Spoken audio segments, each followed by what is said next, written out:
नमस्कार, news for nation देख रहे हैं आप। आपके साथ मैं हूं ऋचा शर्मा। बिहार में विधानसभा चुनाव है, ऐसे में सभी पार्टियों की नजर उस चुनावी मैदान पर है जहां उनको मुद्दे को भुनाना है और चुनाव लड़ना है।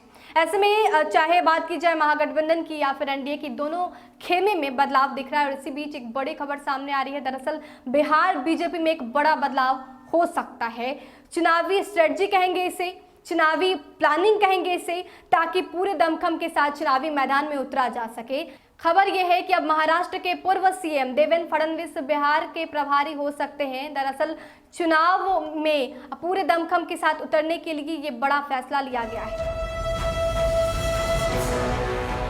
सूत्रों से खबर आ रही है कि महाराष्ट्र के पूर्व मुख्यमंत्री देवेंद्र फडणवीस बिहार के चुनाव प्रभारी बनाए जा सकते। बताया जा रहा है कि विधानसभा चुनाव के दौरान वे पूरे तौर पर सक्रिय रहेंगे। मिली जानकारी के अनुसार वर्तमान बिहार प्रभारी भूपेंद्र यादव के साथ मिलकर फडणवीस काम करेंगे। खबर ये भी है कि गुरुवार को कोर कमेटी की बैठक में भी वे शामिल हुए थे। बताया जा रहा है कि कुछ दिनों में ही उनके नाम की घोषणा भी कर दी जाएगी। फडणवीस के बिहार आने की खबरों पर बीजेपी के वरिष्ठ नेता डॉक्टर सीपी ठाकुर ने कहा है कि वो बेहतर नेता है और चुनाव में बढ़िया काम करते हैं।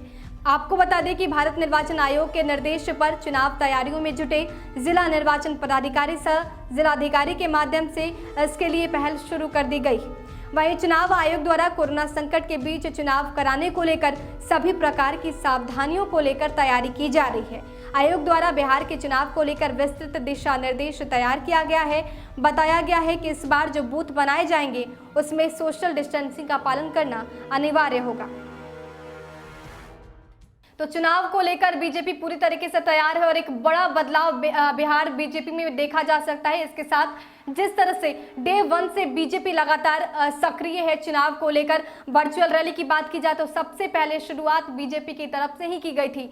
यानी जनता तक हर मुद्दे को साधने की कोशिश बीजेपी ने सबसे पहले शुरू किया था और ये भी वजह है कि अब बिहार बीजेपी पूरी तरीके से चुनाव में उतरने के लिए तैयार है और संगठन में भी विस्तार करने पर जोर दिया जा रहा है। इसके साथ बयानबाजी का भी सिलसिला काफी तेज है, क्योंकि अब जिस तरह से बिहार बीजेपी के नेता सक्रिय हुए हैं वो अब तक नहीं देखने को मिला था। लेकिन जिस तरह से बिहार विधानसभा नजदीक आ रहा है, जैसे जैसे वक्त गुजरता जा रहा है, बिहार बीजेपी के नेता भी काफी सक्रिय हो गए हैं। और इसी बीच ये बड़ी खबर कि अब महाराष्ट्र के पूर्व सीएम देवेंद्र फडणवीस भी बिहार के चुनाव प्रभारी हो सकते हैं। कहीं ना कहीं इसका इम्पैक्ट पड़ेगा चुनाव पर। और जिस तरह से बीजेपी चुनावी तैयारियों में जुटी हुई है, देखना दिलचस्प होगा कि बीजेपी की आगे की प्लानिंग क्या होती है और कैसे वो अपने दुश्मनों को मात देती है।